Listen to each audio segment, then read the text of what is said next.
Magandang umaga, magandang hapon at magandang gabi sa Amanda ko ng mundo. Naroon kayo. Siyempre, magandang buhay na rin para sa ating lahat. Sige, umpisa na natin. Ito na nga mga kababayan. Naku, Diyos ko talaga naman. Si Rocky may kakambal pala, hindi ko alam. Narciso Alvarez. Shoutout. Oh, shoutout po sa inyo lahat. Ito na, pasok! Pasok mo na kagad dyan. Titigilan ko na sana tong issue ni Attorney Harry Roque. Kaya lang itong mga buset kong mga dating estudyante nagme-message sa akin at sinasabi na bakit ko daw binabanatan yung kakambal ko. Kasi dati tinatawag ako na Sir Harry Roque daw. Magkamukha daw kami at pag may mga video si Harry Roque, pino-forward sa akin at pinagtatawanan. Minsan pino-post pa nila sa wall nila. Kaya ngayon, gusto ko tang kausapin Attorney Harry Roque. Sige, mag-usap tayo. Bading sa bading, pangit sa pangit. Uy, oh! Bading sa bading daw, pangit sa pangit!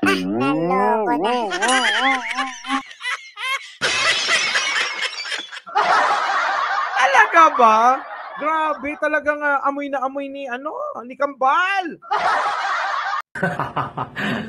Attorney, kasi nitong nagsalita nga sa maiso, gusto mo pang palabasin na ikaw ang biktima na siniraan ka ng ibang tao. Attorney, walang sumira sa iyo na ibang tao. Yung sarili mo ang sumira sa iyo. Sarili mo na diskarte ang sumira sa pagkatao mo, hindi ang ibang tao. Bakit? Unang-una, ang tapang ng hiya mo na inappoint mo ang lalaki mo na executive assistant para makatipid ka sa allowance na ibibigay mo dyan. Oo nga! Baklang to! Grabe bakla daw! Oy, bakla ka daw, Harry Roque, sabi ng kamukha mo. Diba? Parang si Doraemon, Ako na lang si Nobita. Ako si Nobita. Silang dalawa kambal na si Doraemon. Pero alam nyo, totoo yung sabi ni Kuya, Oo. Abay, totoo! Bakit nga, binigyan mo ng napalaking sweldo? Para nga naman makatipid. Mautak si Harry Roque kung totoo yan. Diba? Ang utak Doraemon naman, pasok na lang kita. Para para pera ng taong bayan yung ibibigay kong allowance. Hindi ako mabokya ni Mrs. Di ba may Mrs?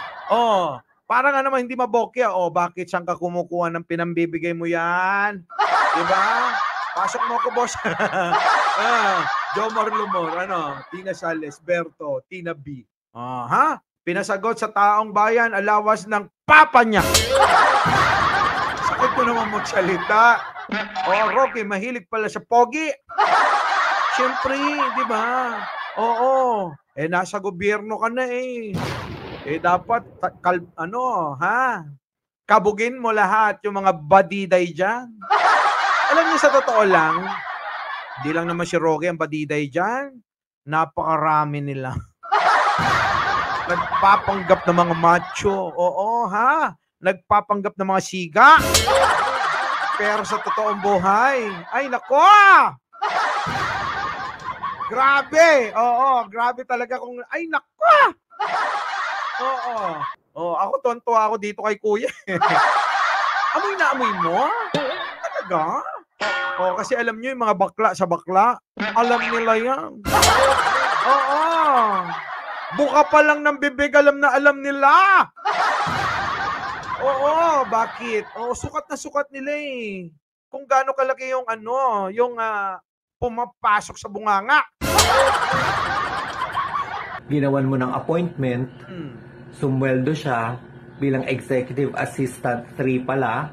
So mga 80 to 90,000 ang sweldo niyan buwan-buwan. Nako, Diyos ko! 90,000! So mga 80 to 90,000 ang sweldo niyan buwan-buwan. Oy, nako, 80 to 90 daw Huwag na 90 na agad. Di ba? 90 na. Oy. Grabe yung allowance. Hindi, sweldo yun. Boss Mike, sweldo. Paano naging sweldo? Galing nga pinasok nga bilang EA. Di ba? Executive assistant ni Roque. Yung pinasweldo mo na yan, galing sa amin ng mga taong bayan yan. Oo nga, galing sa amin yan Buwis namin. Kaso sasabihin ni Derek, bakit pinagpaguran naman ng EA ko yun? Di ba? Di ba? Pinagpaguran niya yun. Tinusok-tusok niya ako. Di ba na, Efren Tixon, ano? Di ba? Tinusok-tusok niya ako. Pinagpaguran niya yun, mahirap kayo magtusok. Di ba? Roque. Sarap naman mag-apply, magtutusok-tusok ka lang. Di ba no, Richard Batugal? Di ba? Number 69 269. Hindi sa bulsa mo. Hindi ba kakapalan ng mukha na pati yung kabit mo, yung lalaki mo, yung pinansustento mo sa amin mo kinuha? Kung hindi katapangan ng hiyayan, anong tawag mo dyan, attorney? Pakapalan ng taba! Yun ang tawag doon. Hindi mukha, kundi taba. Di ba? Grabe no, kapal ng mukha daw. Rocky, kapal daw ng mukha mo. Sabi ng kambal mo, Regina Manangan. Naku, Diyos ko. Kapalan ng mukha o taba? Taba ni Rocky, no? Actually, ganun din ako kataba dati. Di ba? Kung ako si Rocky, tigil mo na yung pagpapatusok-tusok. Tuloy. Hindi rin ginawa ng ibang tao na gumawa ka ng affidavit of support at isinama mo sa Europe yung lalaki na yan dahil sinabi mo na kailangan mo ng medical companion. Oo nga, sinama niya. Di ba no? Sinama niya. Siyempre, walang tutusok. Hirap kaya nun. Di ba? May problema si Rocky Walang tutusok. Ana Fernando. Ano kaya tinutusok, Boss Mike? Tanong nyo kay Rocky kasi hanggang ngayon, hindi pa rin nagsasalita. Joven Ancheta, no? Bakit kaya itong si Rocky hindi pa nagsasalita? Siguro, no comment din. Parang si Maharlika. No, walang sagot sa mga tanong natin. Pero sila gusto nila may sagot sa tanong nila. Ang kakapal din talaga ng mga taba. Sige tuloy. Pasok. Sinong tao ang nag-iisip ng matino ang maniniwala sa'yo na yan ang dahilan kung bakit mo yan isinama? Ang dami mong pwedeng isama, miyembro ng iyong pamilya, pamangkin, pinsan, kahit sino na pwedeng magbantay sa'yo kung may sakit. Kung may sakit ka! Diba no? Diba? Walang civil service. Passer, laki ng sahod. Sana all, no? Pinapasahod ng ganun, brum-brum. Hindi kaya binubrum-brum lang? Gwen Watanabe. Diba? Sa inyo, tinusok ni AR Almoranas? Talaga? May ganon? Natutusok ba yung Almoranas? Tanong ko lang yan. Grabe no? Napakalaki talaga mga kababayan. Sweldo 90K. Samantalang tayo, nagtsatsaga tayo sa 15,000. Bongski Aganote, honeymoon trip ba yun? Talaga ba? Napasubo si Rocky dahil sa Pogi Este Pogo. Nina Venus. Nandiyan na rin na imbag na Rabii. Kada kayo amin. Diba? Malaki Ano malaki? Karayom! Malaki yung karayom. Ganyan, siguro 8 inches. 8 inches! Kalaki! Kita nyo naman, di ba? Kitang-kita nyo naman. Siyempre, 8 inches kasama yung pag ginanon, di ba? Pag ginanon, yun! Di ba, pag tinusok, ano ba yan? Ring?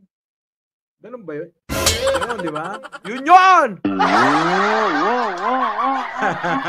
Sarap buhay talaga naman. Anyway, yan si Kuya. Oo nga. papaliwanag lang, bakit nga ba, Roque, tong kamukha mo, binabanatan ka? Ayaw daw siyang ano, ha? Irsa Bermudez. Di ba, no?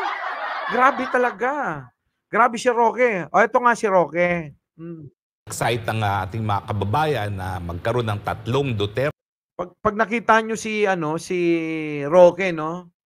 Oo. Tingnan nyo yung itsura, Di ba, no? Kamukha ni, parang kamukha ni Doraemon. Haggard na si Roque. Sa Senado dahil alam mo, pansinin mo mga usapan palagi ng taong bayan nung panahon ni Duterte. Alam mo, ako talaga sinasabi ko sa kanila, tapos na yung panahon ni Duterte. Ulitin mo nga yan, bakit napunta ka kay Duterte? At talaga namang na-excite ang ating mga kababayan na magkaroon ng 3 Duterte sa Senado dahil alam mo, pansinin mo mga usapan palagi ng... Nai-excite?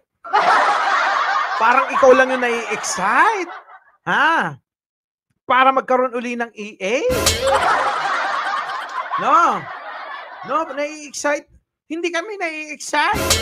Nabibisit kami, Roque, nabibisit. Excited ba kayo doon sa 3?